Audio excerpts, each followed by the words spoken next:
Hey everyone, welcome back, and this is another anime review, this time of Hyperdimension Neptunia the animation, yet another one of the summer anime that I've been reviewing episodically on this channel, and has now ended. I'm ready to review it as a whole, so yeah, if you haven't seen my 12 review yet, the final episode, just be sure to go watch it. I just put it up few minutes ago, actually.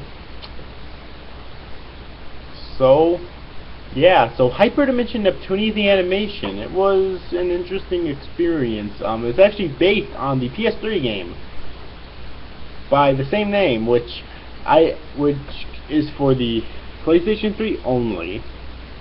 And it was developed by Idea Factory, nice name, and Compile Heart, and published by Compile Heart, NIS America, and Tecmo Koei, and distributed by Sega.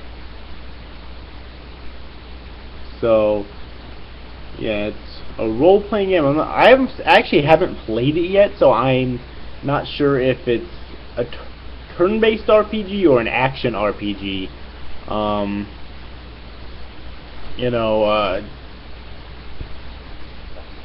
Judging by some of the gameplay I've seen of it, I think it might be an action RPG, but that could be just like actions that are... But it could still be a turn-based RPG, and what I was seeing was just actions by command that someone made in a turn-based RPG setting. So I don't know, but I'll hopefully be able to get around to playing it soon. Playing through a different game right now, but yeah. Anyways, let's get into it though. Hyperdimension Neptunia takes place in an... Now, as a gamer fan, like, this is... Any anime fans who happen to be gamers as well, such as me, this is basically a love letter to us, or fan service to us, if you want to say. Fan service in more than one way, by the way, but I'll get into that later. So basically, it takes place in an alternate reality where the entire world is known as game industry. You still following me? Okay. There's different sections of game industry, you know, like Planet Toon, Lawnbox. Hold on a sec. I'm gonna.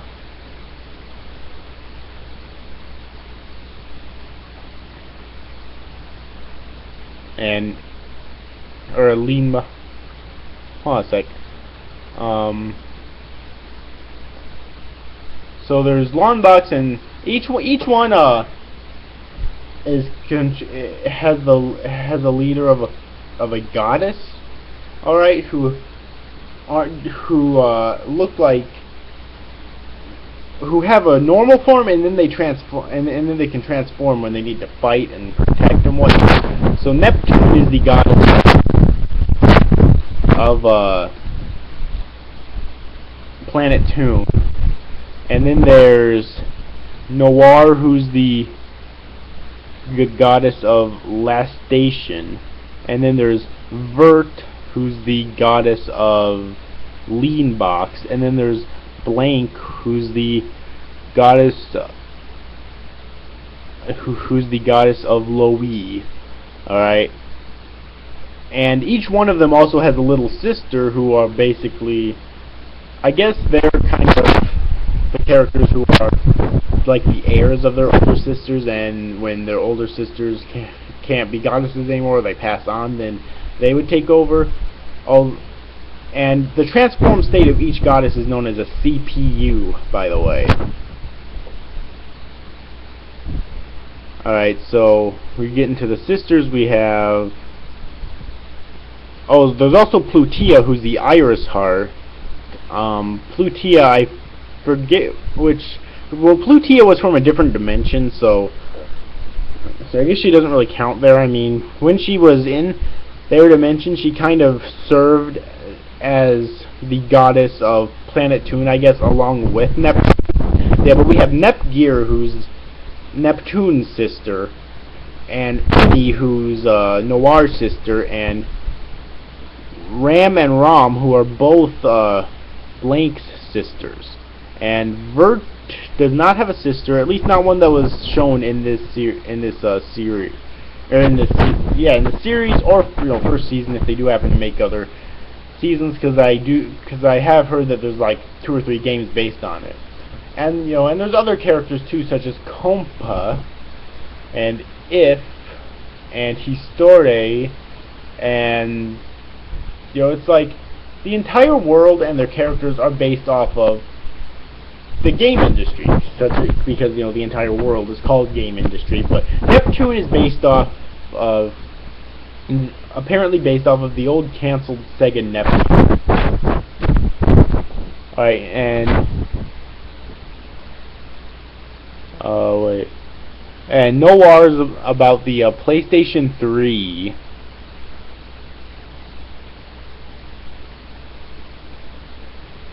Vert is the Xbox 360. Like, really, you'd have to understand all these terms, like Leanbox, apparently, which is a play on the Xbox 360. I did not know that. But you have to look, alright, she's Green Heart. That's kind of her symbol, I guess. So, and and she wears green quite a bit too. So, you could kind of tell from that. I kind of didn't pay attention before, but now, I'm kind of going into that. And then there's Blank, which is for the Nintendo Wii, because she's White Heart, and Neptune's Purple Heart, and Noir is Black Heart. So, it does make sense. And the sisters correspond as well. Well, Nepgear is about the Sega Game Gear. Alright. I believe. Oh, it doesn't have descriptions for the sisters. But anyways, yeah, that's the gist of it. And you know what? Like I said before, it's kind of like it's fan service for anime fans who happen to be gamers.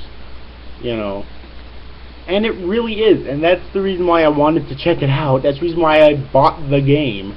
Okay. Because, I'm really eager to start playing the game too.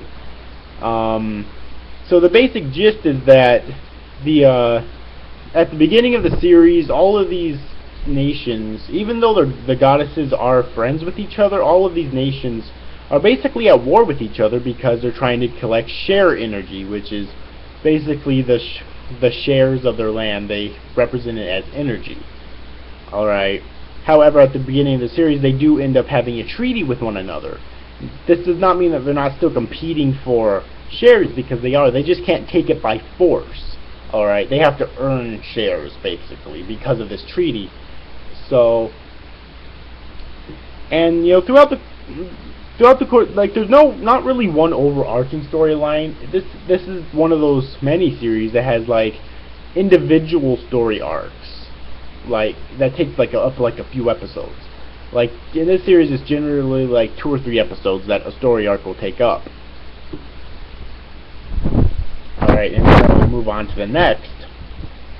Although there are some things from a previous story arc that will carry over, such as the character Ray Wrights, who was kind of a minor antagonist, I guess, in one of the story arcs, ended up becoming the main antagonist in the final story arc.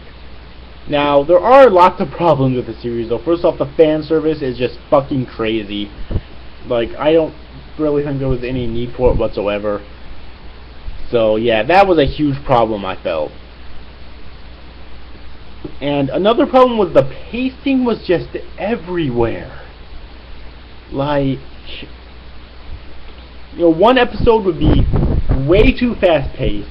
One episode would be way too slow-paced. And, there would be the occasional episode, such as the last episode, which had just the right amount of pacing. So the pacing was everywhere, and it's something I do definitely have to mention. And in addition to that, it's like, there's no character development either. Well, okay, I take that back, there is. Neptune does get quite a bit of character development.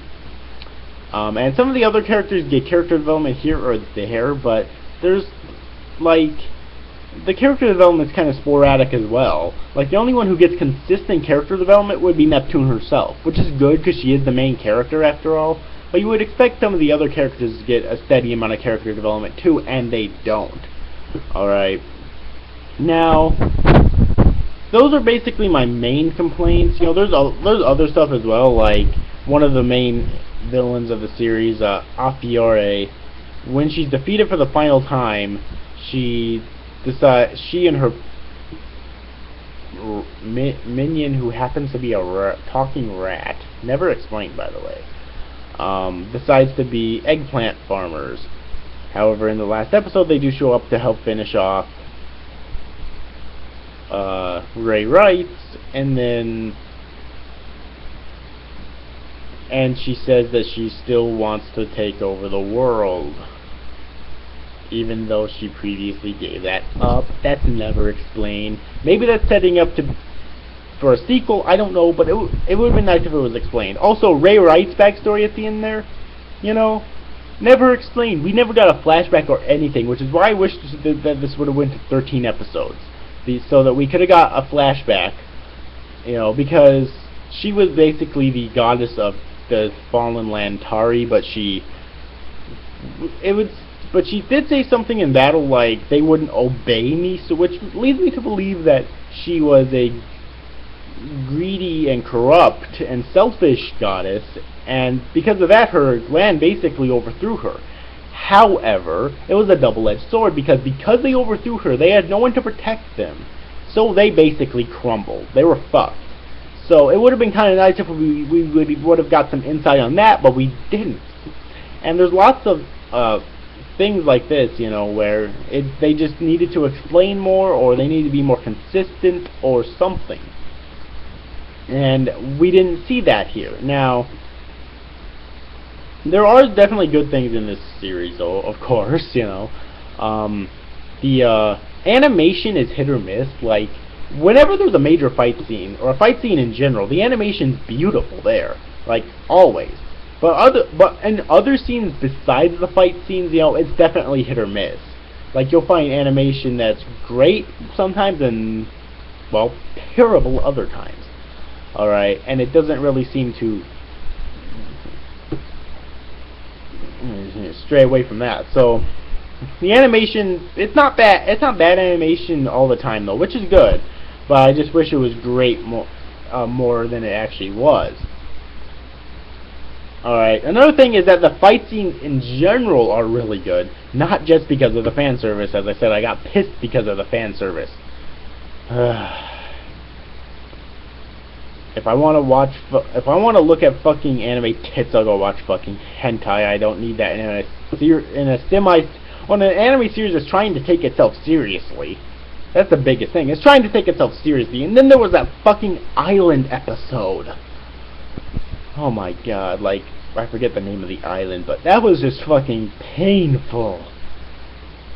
So yeah, but anyways, what was I saying? Oh yeah, the fight scenes were really fucking epic. I did really enjoy them, and the overall storyline, like the concept, is really good. Like, I haven't seen anything like it before. So yes, the concept I love. Alright. Yeah, but anyways, I think I'm gonna just about wrap up this review though. Well, first off, well, I can't do that yet. The plot and the characters are, they're really good, but they could have been a lot better. Alright, now the music is pretty good. Like, I don't remember, I like the music of the anime, but I don't remember any particular track. It's one of those rare cases where I really liked it, but I don't remember it. The ending wasn't the greatest, but the opening was really good. I enjoyed it. I still remember it now. So, yeah, that's really good. I don't know how long I'll remember it, but it was still really good. Alright. And, I already talked about the animation. The art is pretty damn good as well. I mean, the girls look good. I mean, if you're gonna have a shit ton of fan service, at least make the girls look good, and they do look really good. So I guess I have to give them some credit for that. All right. So yeah. Now I think I'm gonna just about wrap up this review. So overall, what I think of the series in the end, I love the concept, and I thought the execution was really good at times, and other times it was sorely lacking. I just felt there should have been a lot more time and effort put into this. And they should have cut back on the fan service. Alright, but in the end though, I did think it was a really good series, and I think it's something you should probably check out if you're an anime fan and you're a gamer.